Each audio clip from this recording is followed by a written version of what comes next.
The morning sunlight spilled through the glass walls of the office tower like a quiet confession, and in that light, one impossible sentence changed everything.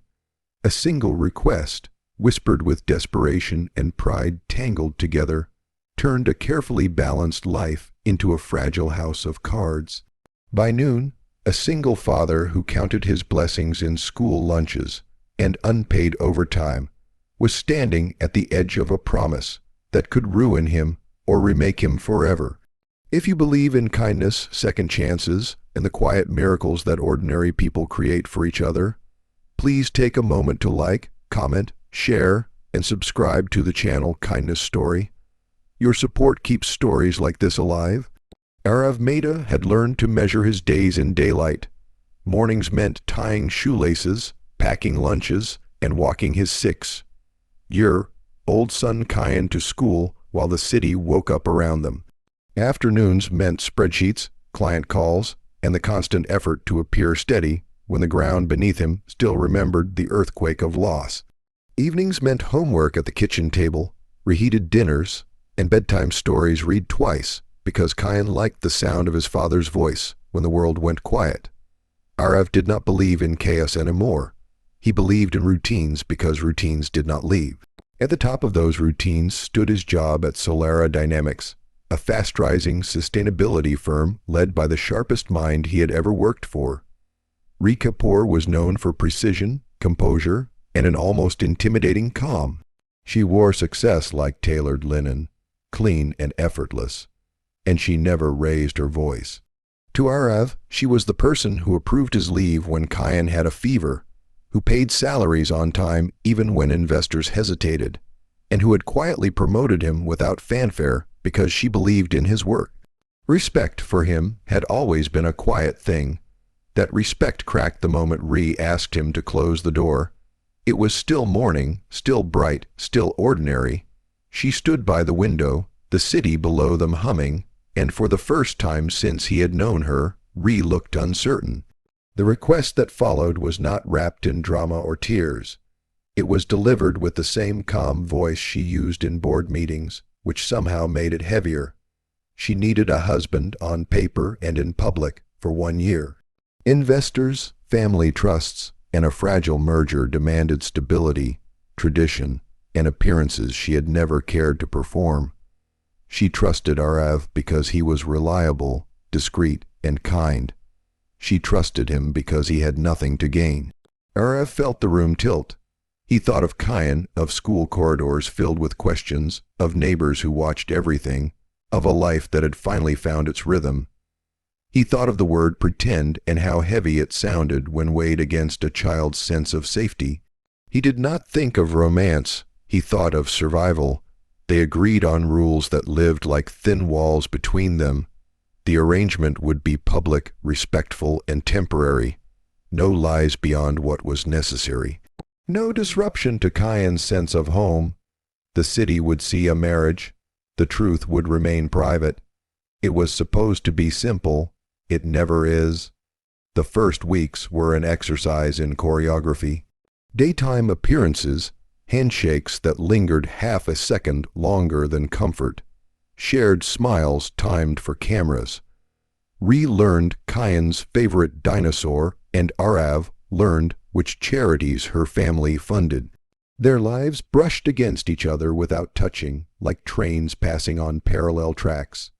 The apartment Rhea offered was large, sunlit, and quiet, chosen carefully because it was close to Kyan's school and far from gossip. It had a guest room prepared because respect was the foundation they both clung to. Yet daylight has a way of revealing truths that darkness hides. Kyan noticed everything. He noticed that Rhea waited outside the school gate every afternoon with a book she never read.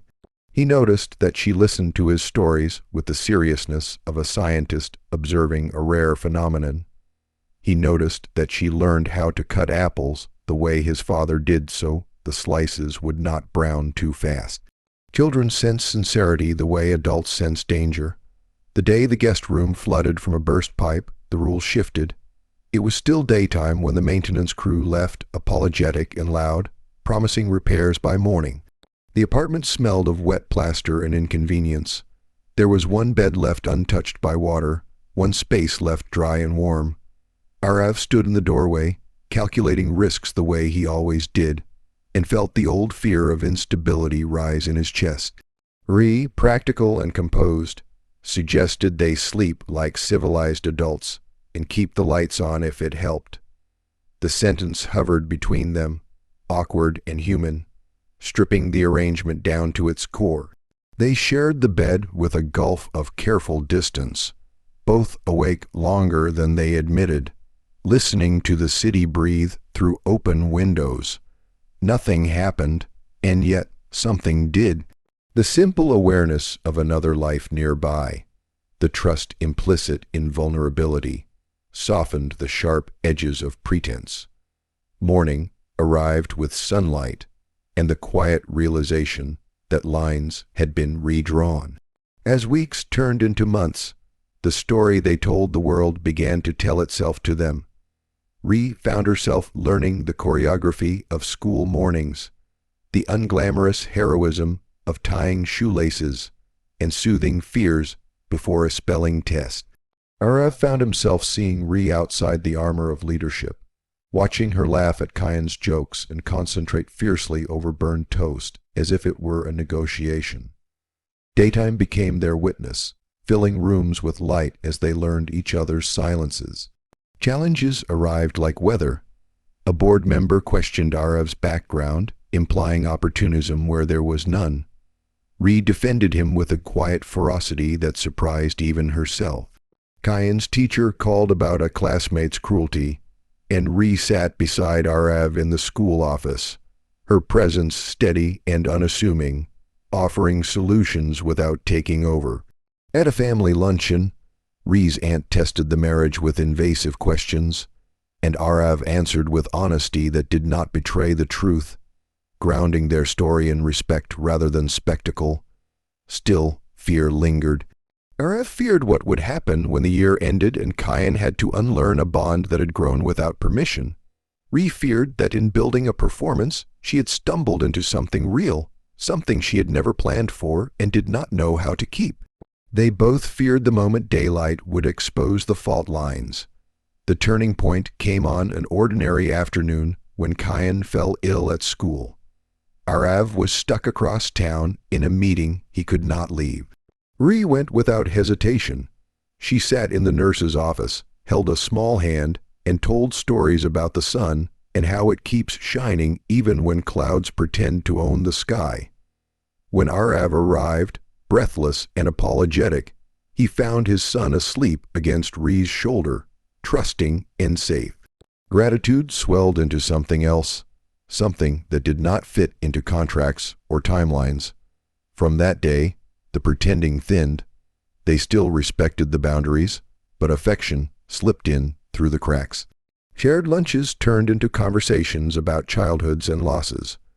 Walks in the park became rituals of normalcy, daylight tracing long shadows that looked like a family even when no one named it.